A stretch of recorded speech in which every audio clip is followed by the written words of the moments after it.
8h22 agora, a gente volta com o jornal da CNN e volta também a falar sobre o conflito na Ucrânia. Para repercutir essa crise internacional, vamos conversar ao vivo com Alexandre Uehara.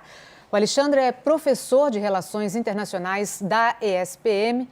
Professor, boa noite para o senhor. Obrigada por estar aqui comigo junto no jornal da CNN.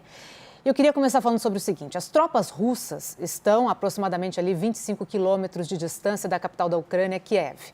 Pelas análises das estratégias russas até agora, a tendência é de que as tropas façam o cerco à cidade e mantenham esse cerco por um longo tempo até que Kiev se entregue ou entrem e matem milhares de civis numa guerra urbana.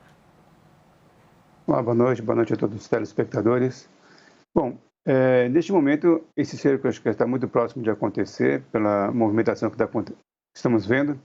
A gente percebe que nas últimas 2 semanas esses ataques mostraram que talvez esteja demorando mais do que a liderança russa imaginava que aconteceria. E que me parece é que nos últimos dias, aí, nas últimas horas, houve uma intensificação dos ataques, inclusive atingindo várias áreas civis, hospitais, prédios civis. Então, parece que há uma insatisfação nesse sentido com os resultados e que pode sim haver aí um aumento dos ataques, inclusive direcionado para Kiev. Então, eu creio que essa é uma possibilidade, sim. Porém, temos que levar em conta que as imagens que chegam para o mundo desses ataques, dessa crise humanitária, é muito forte. Então, creio que também, do lado russo, há um balanço em relação a essas imagens, a imagem e a opinião pública internacional, o que pode pesar para que, eventualmente, os ataques não sejam com tantas mortes, né, que a gente espera que não aconteça isso mesmo. Professor, agora, no caso de a Rússia conseguir conquistar a Ucrânia, depois ela vai precisar ocupar a Ucrânia, são 2 coisas diferentes. Se houver realmente essa questão da guerra urbana e a morte de milhões ou milhares de civis, qual é a chance de Vladimir Putin conseguir ocupar o país e manter a ordem num país de 44 milhões de pessoas, depois de arrasar com cidades e ainda contra a vontade da maior parte da população?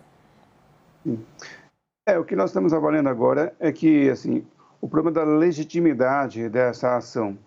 Se as ações russas fossem limitadas à região de Donetsk e Luhansk, todo aquele argumento de que ali havia uma resistência e que, naquele caso, eles estavam entrando para defender aquela população, eu creio que o presidente Putin conseguiria sair desse conflito, defender a sua posição perante a opinião pública internacional em relação aos outros países. Porém, me parece que aí houve um equívoco no sentido de que, se conseguisse avançar sobre as outras áreas da Ucrânia, isso seria rápido e então, essa operação militar poderia ser de maior sucesso, não ficando só com a região de Donetsk e Luhansk, mas pegando toda a Ucrânia. E aí acho que é o grande equívoco, né? Porque a gente já sabe que boa parte da Ucrânia, 2/3 pelo menos, eles são mais pró-Ocidente, pró-OTAN, pró-União Europeia.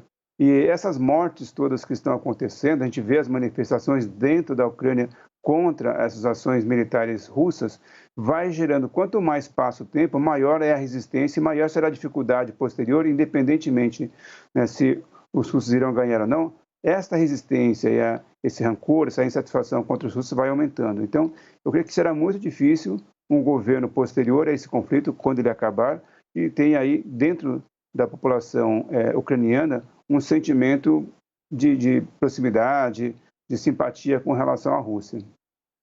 Existe uma discussão, professor, dentro do G20. Os países mais ricos defendem colocar a guerra também em discussão na próxima reunião e os emergentes já consideram que o G20 deve seguir só com suas discussões econômicas. Tem o risco da próxima reunião prevista para novembro ser cancelada por causa desse impasse todo?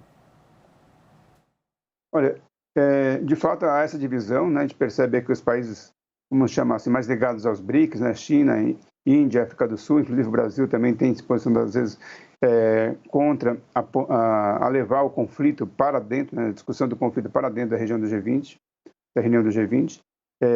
Então essas divergências, se forem se acirrando daqui para frente, pode ser que haja sim o cancelamento, né? Porque fazer uma reunião com esse grau de tensão e fragmentação das posições seria muito ruim, porque provavelmente os resultados seriam muito poucos ali da reunião e, muito pelo contrário, poderia ser visto como algo negativo esta reunião. Então, pode ser que aconteça, se não houver aí uma convergência de posições entre os países membros do G20.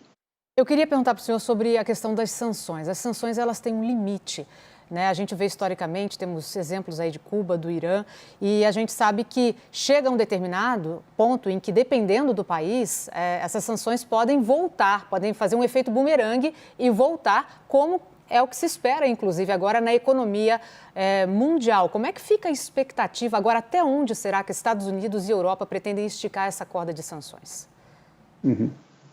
Em relação às sanções, nós já vemos que é um caso inédito. A gente não viu ainda, historicamente, aí um nível, né, de sanção, volume de sanções e profundidade de sanções econômicas, como a gente está vendo agora dos países em relação à Rússia.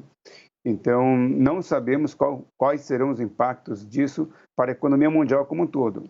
Se a guerra é uma guerra que acontece hoje na Ucrânia, com relação à Rússia invadindo a Ucrânia, os efeitos econômicos já são mundiais, né? Todos os países no mundo sofrem consequências disso, seja por problemas de abastecimento, seja por problemas de aumento de preço, como é o caso do petróleo e algumas commodities que estão acontecendo.